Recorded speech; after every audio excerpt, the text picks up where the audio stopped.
Thank you for joining Wars of the Rosies. And this is Rosicrucians and War by the Imperator, AMORC.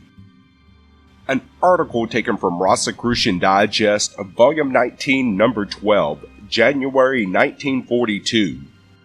The Thought of the Month, Rosicrucians and War by the Imperator, AMORC. America is at war. This means conflict with merciless powers and the inevitable consequence of temporary mental and physical anguish. The United States as a sovereign power would become but a theoretical entity if we removed from it the human equation, the millions of men and women who live under its flag. However, it is not a system, a government or state that is now involved in war, but a vast people. Therefore, as individuals, we rise not to debate issues or to expound political ideologies, but to defend a way of living, a mode of life for which, by direct expression or by the implied preference of residing here, we have indicated our favor. We enjoy religious freedom, the opportunity for personal enlightenment and attainment, and the sanctity of the home, with all of the happiness these provide the individual. Consequently, it is not political parties or bureaus or a chief executive of our nation that has been attacked, but these benefits of a civilization which we have conceived and created. We have not garnered within our own dominion all of the accomplishments of the times, nor do we honestly believe ourselves to be a superior people, but we can proudly say that, here in America, humanity has gained more than a toehold on the ladder of progress. With each generation, these attainments have become more substantial, and a rich inheritance which our forebears bequeathed to prosperity with satisfaction. While other nations boasted of their military accomplishments and might, and expansive empires, we have taken pride in our refinement of living and the mastery of life.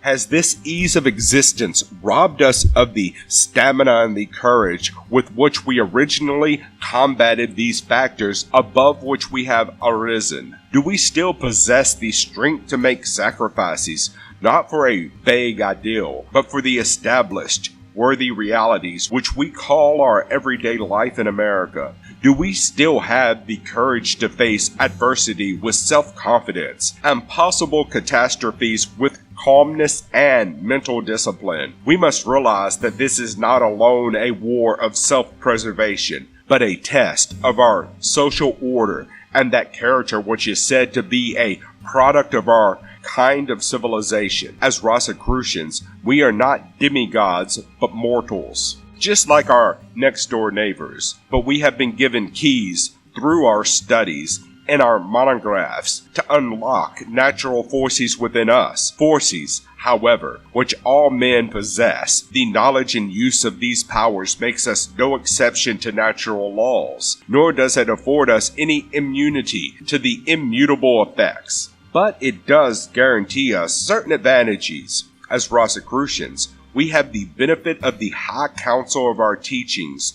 At a time when others are in perplexity, we have access to an unlimited reserve of infinite power when others are helpless because of a lack of resourceful knowledge. Of the multitude of groups that compose our progressive modern civilization, we as Rosicrucians today in this hour should exemplify that personal supremacy which can establish order when and wherever chaos reigns. We should be the first to typify the spirit of calmness, to reveal clear vision and the ability to look dispassionately on the events of the day. We should be the first to denounce hysteria as a confusion born of ignorance and fear. We should typify that kind of mastership where the mind and the mental powers rule the emotions. If we start to abandon our way of living, we disclose a lack of confidence in ourselves and, moreover, in what we have professed to believe. If we show hesitancy as to the future, if we cease in this or any emergency our allegiance to these things in which during normal times we declared our faith, we thereby make hypocrites of ourselves. This war, which has now definitely engaged the Western world, is a test for Rosicrucians of North America, as it has been for the last 2 years, the test of Rosicrucians of our fraters and sorors. Were you sincere in your membership obligations? Did you really desire self-improvement that alone for a personal, richer, and fuller life, but to aid the advancement of your fellow man? Did you mean it when you pledged to support and further those institutions which make these things possible? Answer these questions honestly and conscientiously to yourself. If you do, you will reveal your inner development or lack of it. If you have today the same determination to remain steadfast, to study,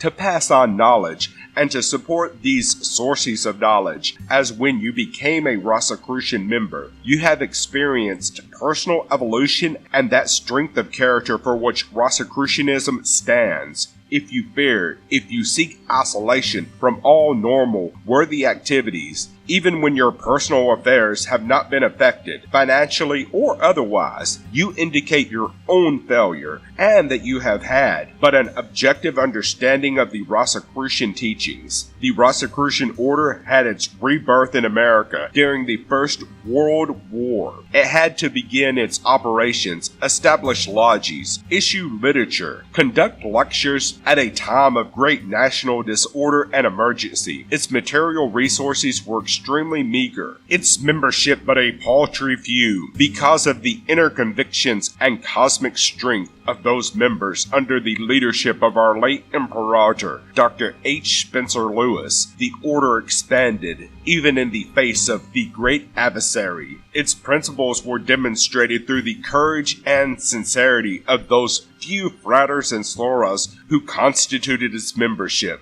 Today, 24 years later, have we that same conviction, or do we, fraters and sorors, just take our membership for granted? Has our membership become a sort of fine intellectual cloak to be discarded in the first storm? Shall we not show that we can take shelter in our membership, and that it is an armor that is a part of life, and next to life shall be the last of our earthly resources which we shall sacrifice or desert? Let us give our nation our full support, morally, economically, and in every other way demanded of us. Let us be steadfast in our Rosicrucianism as well, so that we may keep our equilibrium. The activities of the Rosicrucian Order, AMORC, shall prevail. Its established and tested traditions shall not be relinquished, and we of the staff shall make special sacrifices that ever benefit of membership may continue to you. For now is the need of that which the order has to offer. Let us confirm our brotherhood spirit by our unity. In closing, we say that since America is again at war, we can no better express our allegiance to it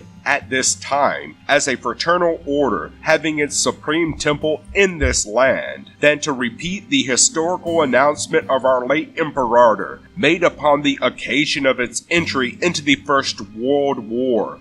The following, therefore, are a photographic reproduction and a reprint of that declaration of policy and that expression of sentiment as they appeared in an issue of the American Rosicrucians magazine of the year 1917.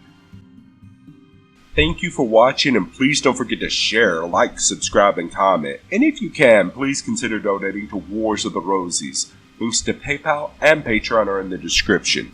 Thank you so very much.